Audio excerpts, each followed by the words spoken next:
Hoje eu vou comentar aqui um pouco sobre Crime e Castigo, o livro que eu acabei de ler, do autor russo Fyodor Dostoiévski. É bom falar esse nome rápido, né, porque é difícil a pronúncia. Então, esse escritor russo, né, ele foi condenado à pena de morte por volta dos anos 1860, e quando ele estava, de última hora, né, a pena dele foi comutada. Essa prisão era porque ele fazia parte do Partido Socialista, né? E ele foi condenado a 4 anos de pena de trabalhos forçados, onde ele foi cumprir um presídio na Sibéria. Então, o que acontece? Lá ele teve a ideia de escrever esse clássico da literatura mundial, Crime e Castigo, além de outros livros que ele escreveu.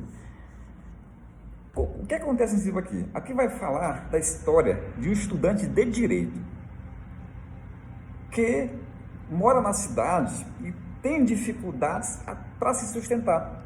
A mãe e a irmã mandam dinheiro para ele, para que ele se sustente na faculdade. E ele, na faculdade, ele tem alunos particulares, só que devido à crise financeira pela qual a Rússia estava passando, ele largou a faculdade, não conseguiu mais pagar, morava num quartinho, né?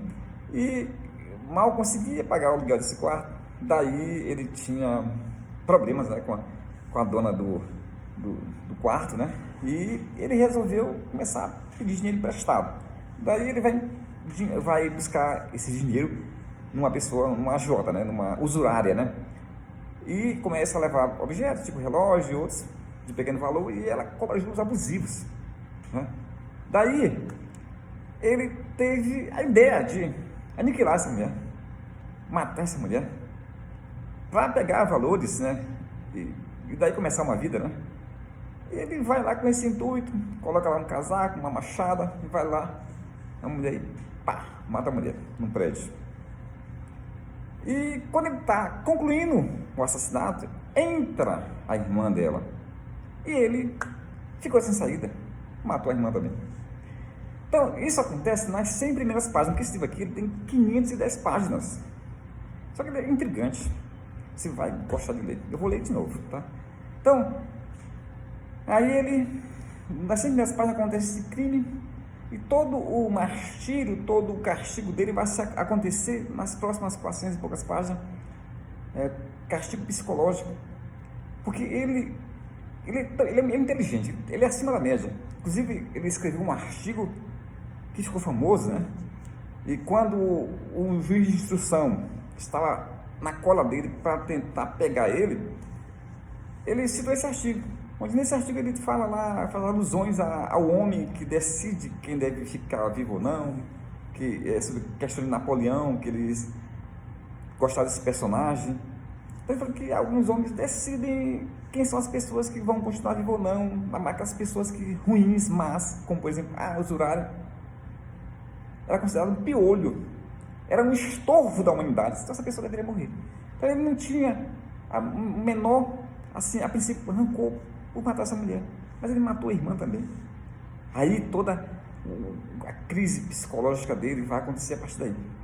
Então todo enredo, onde até a mãe e a irmã vêm para a cidade para tentar verificar o que está acontecendo, o juiz de instrução está na cola dele, mas não consegue nenhuma prova contra ele. Ele matou 2 pessoas, um duplo homicídio, num prédio, onde tinha pessoas trabalhando, tinha outras pessoas lá e ninguém viu ele matar. Então, a autoria não foi nunca comprovada. Tanto é que ele precisou conhecer uma pessoa que era filha, né, de uma pessoa que eu já conhecia lá do boteco, né, de Tomar. Esse era um servidor público fracassado, porque era alcoólatra e não conseguia sustentar a família. A irmã, a filha dele, mais velha, tinha que se prostituir. Na verdade não era a filha dele, né? Tinha que se prostituir para sustentar as crianças. Então daí, o que acontece é que ele vai gostar dessa menina, ela vai gostar dele também no futuro. Ela foi que incentivou ele a se entregar. Ele falava, você é tão pecadora quanto eu, porque você está na prostituição, e eu cometi um assassinato, duplo assassinato. No final, ele se entrega, mas ele fica num dilema, ele se mata, ele se entrega, ele se mata, ele se entrega.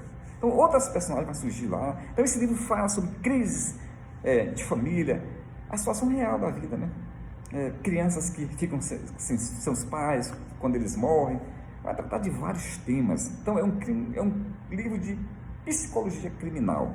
No final, ele se reencontra, se redime, se apaixona pela Sônia, que é a ex-prostituta, né? E termina o livro. Livro intrigante. Eu vou ler de novo, tá? Então, super recomendo. Um abraço.